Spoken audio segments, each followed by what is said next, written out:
Karena hadisnya begitu. Kalau nanti ada Dajjal turun, istri-istri dirantai aja di rumah. Kenapa? Karena pasti tertipu sama Dajjal. Dia bingung ngapain kehidupan dia di dunia. Paham sampai di sini? Pertanyaannya, apakah ustadz-ustadz yang ngisi tentang akhir zaman itu, dia ngisi tentang akhir zaman tujuannya supaya orang merasa putus asa? Enggak, harusnya itu justru keyakinan, yang keyakinan itu membuat kita makin semangat sekarang. Makin mau belajar, makin mau untuk menata keluarga, makin mau untuk mendidik istri bagi seorang suami, bagi seorang istri berarti menyiapkan anak-anaknya untuk nanti jadi tentaranya Imam Mahdi dan seterusnya. Ini kan harusnya seperti itu. Tapi ingat, keyakinan tanpa ada sebuah syariat yang benar itu membuat orang jadi putus asa. Membuat orang akhirnya jadi berbuat sesuatu tapi perbuatannya itu tidak nyambung dengan yang benar. Makanya kalau kita lihat Bapak Ibu sekalian, orang-orang misalnya yang mohon maaf melakukan aksi-aksi anarkis. Kenapa dia melakukan aksi anarkis? Karena dia nggak tahu lagi caranya mau gimana.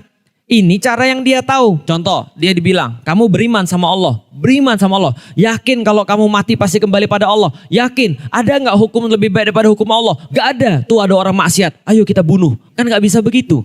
Bisa dipahami Bapak Ibu sekalian. Keyakinan yang baik itu pasti harus dilaksanakan dengan cara yang baik. Ada orang yakin sama Allah bahwa saya adalah hambanya Allah. Saya itu akan kembali pada Allah membawa amal-amal saya. Maka dia sholat subuhnya 4 rakaat.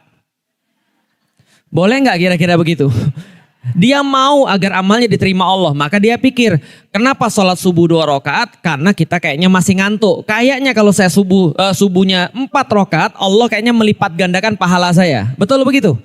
Yang ada bukan melipat gandakan, yang ada dia sesat. Bisa dipahami Bapak Ibu sekalian. Maka mengerti tentang iman dan mengerti tentang syariat itu adalah sesuatu yang wajib dalam kehidupan manusia. Karena kalau kita tidak mengerti tentang iman dan amal soleh, maka kehidupan kita tuh nanti jadi hancur. Mau ngerti iman gak ngerti amal soleh nanti jadi ngawur.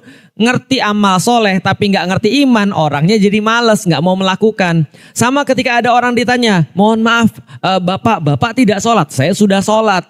Loh kok bisa? Kan bapak kan dari tadi sama saya, bapak belum sholat. Iya, saya sholatnya eling, saya sholatnya di Mekah, kan gitu kan ya.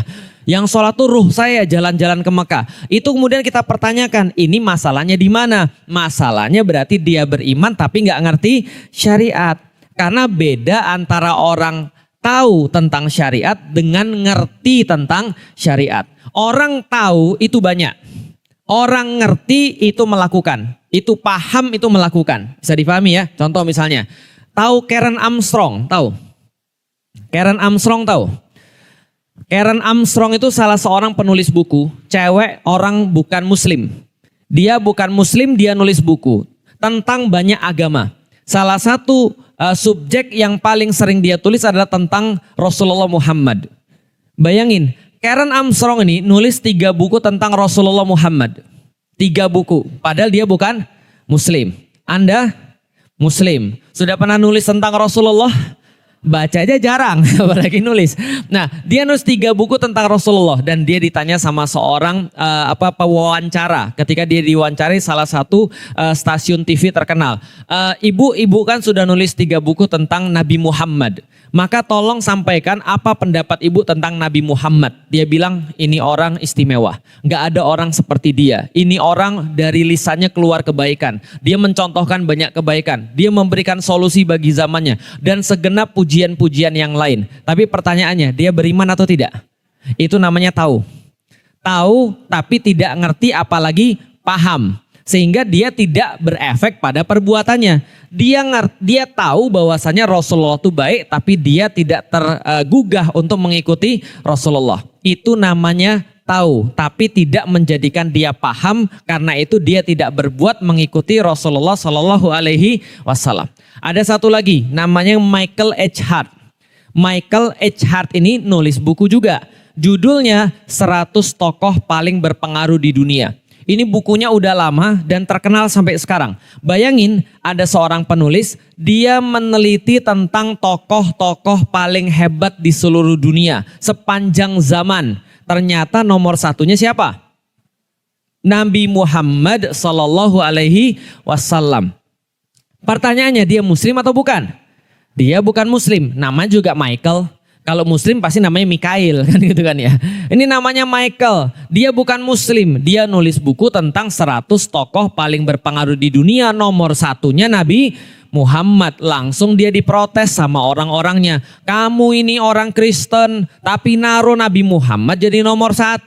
Lebih parah lagi, masa Yesus kamu kasih nomor 3? Otakmu di mana? Kata orang-orang. Kenapa orang-orang protes? Itu Yesus pengikutnya paling banyak di dunia. Yesus pengikutnya ada 1,7 miliar orang. Nabi Muhammad waktu itu cuma 1,3 atau 1,2 miliar. Lebih banyak Yesus. Kenapa kamu kasih Yesus nomor 3? Nomor 1 Muhammad. Nomor 2 siapa? Isaac Newton.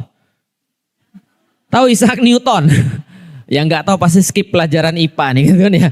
Isaac Newton itu yang sangat berpengaruh dalam urusan fisika dan juga banyak hal-hal di dunia. Dia menciptakan hukum Newton, bukan menciptakan, menemukan hukum Newton, gravitasi, kan gitu kan ya. Nah, nomor 2 dia bilang Newton, nomor 3 baru Isa Al-Masih, baru Yesus Kristus. Dia jawab, kenapa saya naruh Muhammad? Karena saya bukan perhitungan perasaan, saya bukan perhitungan agama. Muhammad ini lebih bagus daripada Yesus, itu kata dia. Kenapa? Muhammad ini tidak seperti Yesus. Yesus kata dia ngomong cuma di masalah agama didengerin orang. Begitu dia ngomong masalah dunia, dia gak didengerin orang.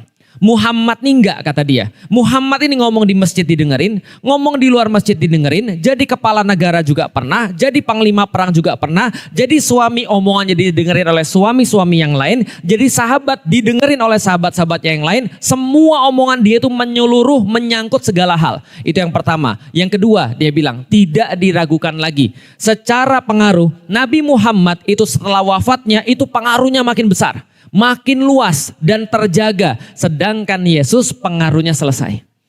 Bisa dipahami Bapak Ibu sekalian. Maka dia bilang begitu, Nabi Muhammad ini lebih unggul daripada Yesus. Pertanyaannya balik lagi, dia masuk Islam atau tidak? Tidak, berarti orang ini cuma dalam level apa? Tahu, tapi tidak pernah melaksanakan. Kita juga sama. Makanya kalau kita ini menjadi orang yang beriman, kita harus melanjutkan pembelajarannya menjadi sesuatu yang lebih, yaitu apa? Orang-orang yang beramal soleh. Kalau kita tidak beramal soleh Bapak Ibu sekalian, maka Islam itu tidak akan pernah terlihat. Makanya ulama-ulama itu berkata, al-Islamu mahjubun bil muslimin. Sesungguhnya Islam itu ada, tapi dia itu ketutupan sama orang-orang muslim. Kenapa bisa ketutupan sama orang-orang muslim? Karena kita nutupin Islam. Bisa dipahami ya, kayak kemarin di sosial media, entah anak siapa itu gitu kan ya, pakai kerudung lalu makan es krim kan gitu kan ya. Nggak usah saya ceritain kan, itu anak siapa kita juga nggak tahu. Tapi yang jelas ini adalah hasil daripada broken family. Ini adalah hasil daripada pendidikan keluarga yang gak jalan. Siapa kemudian anak ini yang mungkin gak pernah dikasih tahu orang tuanya, atau bahkan orang tuanya juga ikut-ikutan salah. Bisa dipahami Bapak Ibu sekalian. Kenapa orang-orang muslim itu bisa menutupi Islam? Karena kelakuan orang muslim tidak berdasarkan syariat. Tapi kadang-kadang kita lihat banyak orang-orang muslim yang setelah dia melaksanakan Islam, itu orang lihat Islamnya. Contoh, suatu waktu ini kisah nyata, ada seorang cewek sama seorang cowok. Cowoknya muslim, orang Indonesia. Lalu ceweknya orang Cina. Saya diceritain langsung sama orangnya yang cowok ini yang menjadi yang lihat langsung. Jadi dia itu lagi kuliah di Cina. Suatu saat ada orang mabuk-mabukan. Ada orang mabuk-mabukan, setelah dia mabuk-mabukan dia minta makan sama laki-laki ini. Ya, namanya ibu-ibu, coba kalau ada orang mabuk minta makan, ibu gimana? Ya takut lah, itu kan ya. Jangankan kita kasih dia makan, ya kita udah takut dulu. Lalu kemudian cewek ini kemudian berkata, bukan cewek ini berkata, cewek ini ngeliat orang mabuk dikasih makan, padahal dia bukan orang muslim. Cowok ini muslim, yang cewek bukan muslim. Dia kasih makan. Setelah itu cowoknya nanya sama cewek ini, kenapa kamu kasih makan orang yang mabuk ini? Dia bilang gini, kalau saya mah sederhana, kalau ada orang minta makan saya kasih. Yang cowok ini kemudian merasa tersinggung. Kenapa? Harusnya ini syariat saya. Bukannya syariat saya begitu. Kalau ada orang yang minta kita kasih. Dan ketika ada orang yang minta memang perlu kita kasih. Tapi masalahnya sekarang kan gak begitu. Masalahnya sekarang adalah yang punya gak mau ngasih. Yang minta-minta kebangetan. Paham Ibu sekalian? Nah ini yang dinamakan dengan Islam itu tertutup dengan orang-orang muslimnya. Yang orang-orang yang bukan muslim melihatnya apa? Ngelihatnya orang-orang yang minta-minta itu muslim.